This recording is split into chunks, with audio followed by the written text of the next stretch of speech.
Hi there, guys. Welcome to all of you on tech टकाटक tick टकाटक tech टकाटक। आज के वीडियो में हम समझेंगे कि सर्ज अरेस्टर क्या होता है एंड ऑल्सो सर्ज अरेस्टर का यूज क्या होता है एंड आर्क हॉर्न्स क्या होता है एंड इसका यूज क्या होता है and also anti corona ring क्या होता है एंड इसका यूज क्या होता है एंड एंटी कोरोना रिंग कितने वोल्टेज पे लगाया जाता है। So let's begin. एक्चुअली जो इलेक्ट्रिकल सिस्टम्स होते हैं उनको हमेशा वोल्टेज स्पाइक का सामना करना पड़ता है। सो नाउ यहाँ पर हम देखते हैं कि ये इलेक्ट्रिकल स्पाइक्स क्या होते हैं। एक्चुअली वोल्टेज सिस्टम के किसी भी पॉइंट पर या फिर पूरे सिस्टम में जब वोल्टेज अपने रेटेड वैल्यू से यानी कि अपने रेगुलर वैल्यू से काफी ज्यादा बढ़ता है तो उससे वोल्टेज स्पाइक कहा जाता है। तो इस अचानक बढ़ने वाले वोल्टेज से सिस्टम का इंसुलेशन फेल हो सकता है या फिर सिस्टम में बहुत ज्यादा करंट फ्लो हो सकता है जिससे सिस्टम का पूरा मटेरियल गर्म होकर पूरा का पूरा जल सकता है, बर्नआउट हो सकता है यानी कि इसका इंसुलेशन बर्स्ट हो सकता है, फट सकता है। जैसे जब हम किसी पाइप में से पर्टिकुलर प्रेशर पर लिक्विड वगैरह भेजते हैं तब उस लाइन में अचानक प्रेशर बढ़ने से पाइप फट सकता है। तो ऐसा क्यों होता है? तो एक्चुअली इसके दो रीजन होते हैं। नंबर फर्स्ट एक्सटर्नल यानी कि किसी बाहरी गड़बड़ की वजह से, जैसे लाइटनिंग यानी कि बिजली गिरने की वजह से। एक्चुअली बारिश के सीजन में जब बादलों में स्टैटिक चार्ज निर्माण हो जाता है तो इनका वोल्टेज लेवल बहुत ज्यादा बढ़ जाने से बादल और अर्थ के बीच में जो इंसुलेशन मीडियम है यानी कि हवा इसे सहन नहीं कर पाती और ब्रेक डाउन हो जाता है और एक डिस्चार्ज उत्पन्न होता है। सो ये जो हजारों वोल्ट का डिस्चार्ज होता है यह हमेशा शॉर्टेस्ट पाथ को चुनता है और यह हमेशा ट्रांसमिशन लाइंस या फिर ट्रांसमिशन टावर्स पे गिरता है। वैसे तो ये जो टावर्स होते हैं इनको काफी अच्छे से अर्थ करके रखा जाता है, फिर भी ये जो वोल्टेज होता है ये बहुत बार इंडक्शन की वजह से इलेक्ट्रिकल सर्किट में पहुंच जाता है। इससे बचने के लिए हर टावर्स पर इंसुलेशन डिस्क के सराउंडिंग यानी कि उसके आजू बाजू में आर्किंग हॉर्न्स लगाए जाते हैं जिससे यह एक्स्ट्रा वोल्टेज डिस्चार्ज के रूप में टावर्स की बॉडी तक पहुंच जाता है और अर्थ हो जाता है। बट ये जो वोल्टेज होता है यह बहुत ही तेजी से सबस्टेशन की तरफ भी बढ़ता है, इसलिए हर सबस्टेशन में जहां पर ट्रांसमिशन लाइन एंटर करती है वहां पर हर लाइन में सर्ज अरेस्टर लगे होते हैं एंड जो लाइन के पैरेलल में लगे होते हैं। पैरेलल यानी कि इनका एक टर्मिनल ट्रांसमिशन लाइन से जुड़ा होता है और दूसरा टर्मिनल अर्थ ग्रिड से जुड़ा होता है। एक्चुअली जो सर्ज अरेस्टर होते हैं उनको ऐसे मटेरियल से बनाया जाता है कि इनका रेजिस्टेंस नॉर्मल वोल्टेज के लिए बहुत ही हाई होता है।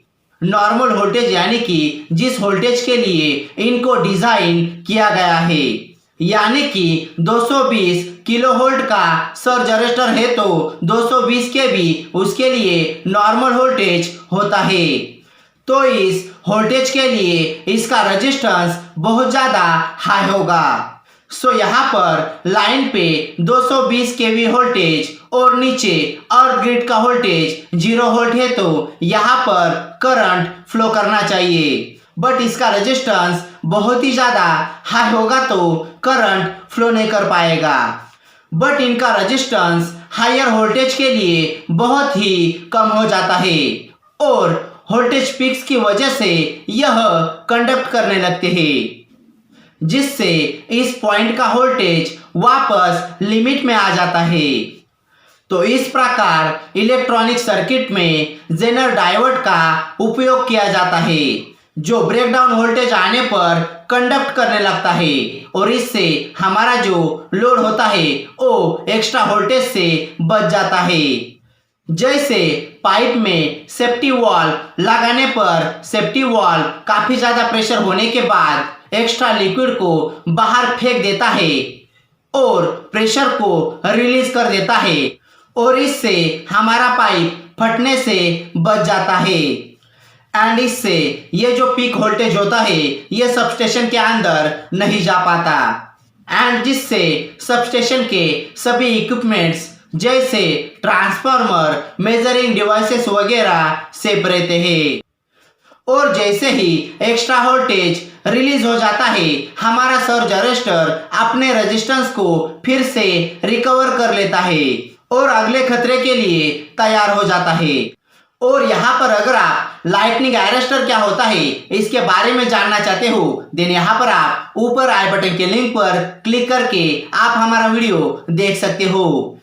और यहाँ पर अगर आप ट्रांसफार्मर क्या होता है एंड ट्रांसफार्मर के पार्ट्स कितने होते हैं इसके बारे में जानना चाहते हो देन यहाँ पर आप end of the video and screen पर क्लिक करके आप हमारा वीडियो देख सकते हो। सो नाउ यहाँ पर हम जानते हैं कि 220 केवी वोल्ट के सर्ज अरेस्टर के ऊपर यह रिंग क्यों लगी होती है। सो एक्चुअली 220 केवी के ऊपर के सर्ज अरेस्टर के ऊपर ये जो रिंग लगाई जाती है इस रिंग को एंटी कोरोना रिंग बोला जाता है जो कोरोना इफेक्ट को कम करती है।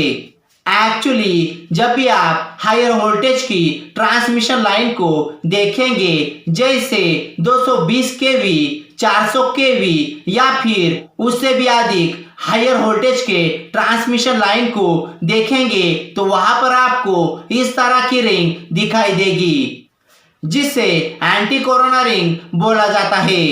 एक्चुअली 220 केवी के ऊपर की जो ट्रांसमिशन लाइंस होती है उनके आजू बाजू में जो हवा होती है वो हवा काफी ज्यादा हाई वोल्टेज के कारण आयोनाइज हो जाती है जिससे कोरोना लॉस होने लगता है। और यहाँ पर अगर आप इलेक्ट्रिकल कोरोना क्या होता है एंड एडवांटेजेस और डिसएडवांटेजेस ऑफ कोरोना के बारे में जानना चाहते हो देन यहाँ पर आप ऊपर आई बटन के लिंक पर क्लिक करके आप हमारा वीडियो देख सकते हो। एक्चुअली जो कोरोना लॉस होता है वो शार्प पॉइंट या फिर जहां पर जॉइंट्स होते हैं वहां पर सबसे ज्यादा होता है तो इस वजह से इनके आजू बाजू में रिंग लगा दी जाती है ताकि वोल्टेज चारों ओर डिस्ट्रीब्यूट हो जाए, एक ही जगह पर कॉन्सेंट्रेट ना हो यानी कि एक ही जगह पर ना टिके। एंड एक्चुअली ये जो रिंग्स होते हैं इनको सिर्फ सर्ज अरेस्टर पर ही नहीं लगाते और भी बहुत से डिवाइसेस पर इनको लगाया जाता है। तो ये जो रिंग्स होते हैं इनको कोरोना लॉस को कम करने के लिए लगाया जाता है सो दैट वोल्टेज पीक्स कैसे उत्पन्न होता है एक्सटर्नल रीजंस की वजह से यानी कि लाइटनिंग यानी कि बिजली के वजह से एंड ऑल्सो इंटरनल इवेंट्स की वजह से। इंटरनल इवेंट्स यानी कि स्विचिंग यानी कि जब भी हम सर्किट को ऑन या फिर ऑफ करते हैं तब सिस्टम में वोल्टेज पीक्स डेवलप होते हैं एंड ये सिस्टम में ट्रैवल करते हैं जैसे किसी लिक्विड या फिर गैस की सप्लाई सिस्टम में हम फ्लूइड के बहाव को वाल्व की मदद से ऑफ करते हैं तब यहाँ पर इस जगह पर ज्यादा प्रेशर बिल्ड होगा और यह सिस्टम में इलास्टिसिटी होने की वजह से ट्रैवल भी करता है एंड जो पाइप को किसी वीक पॉइंट पर ब्रेक भी कर सकता है।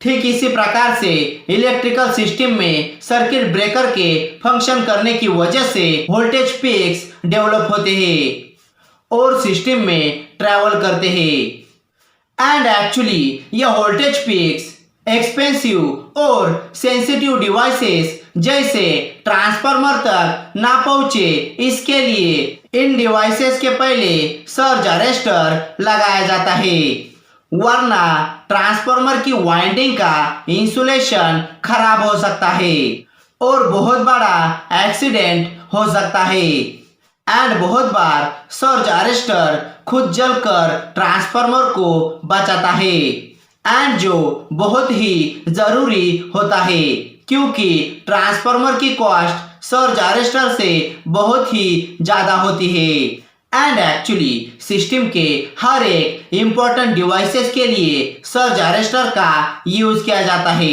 एंड एक्चुअली सर्ज अरेस्टर को हर एक डिवाइसेस के पास लगाया जाता है, जैसे electrical generators. And also her substation के इनकमिंग एंड आउटगोइंग पॉइंट पर सर्ज अरेस्टर को लगाया जाता है। एंड इस वजह से स्विचिंग सर्ज एक सबस्टेशन से दूसरे सबस्टेशन तक ट्रैवल नहीं कर पाता। यहाँ पर अगर आप सबस्टेशन क्या होता है एंड सबस्टेशन के ऑल इक्विपमेंट्स के बारे में जानना चाहते हो, देन यहाँ पर आप end of the video and screen पर क्लिक करके आप हमारा वीडियो देख सकते हो। और यहाँ पर अगर आप बिजली कैसे बनाई जाती है और बिजली हमारे घरों तक कैसे पहुंचती है इसके बारे में जानना चाहते हो, देन यहाँ पर आप ऊपर आई बटन के लिंक पर क्लिक करके हमारा वीडियो देख सकते हो। सो दैट यह थी पूरी जानकारी सर्ज अरेस्टर के बारे में। वीडियो कैसा लगा आप हमें कमेंट करके बता सकते हैं। एंड इसके बारे में और भी जानकारी चाहिए होगी, देन इसका लिंक मैंने डिस्क्रिप्शन बॉक्स में दिया हुआ है। और अगर आप चाहे देन हमें अदर सोशल मीडिया प्लेटफॉर्म पे भी फॉलो कर सकते हो। एंड अगर आप इस तरह के और भी informative electrical and technical videos को देखना चाहते हो, देन ऊपर आई बटन के लिंक पर क्लिक करके आप हमारे all informative electrical and technical videos को यूट्यूब पर देख सकते हो। सो दैट इस वीडियो को आप ज्यादा से ज्यादा शेयर करें ताकि इससे और भी लोगों का फायदा हो। एंड लाइक एंड सब्सक्राइब करना ना भूले, क्योंकि इससे हमें मोटिवेशन मिलता है। And most important hit that bell icon, ताकि इससे हमारी आगे आने वाली वीडियोस की नोटिफिकेशंस आपको सबसे पहले मिल सके। So that thanks for joining me, stay tuned with me on tech Takatak. Bye bye.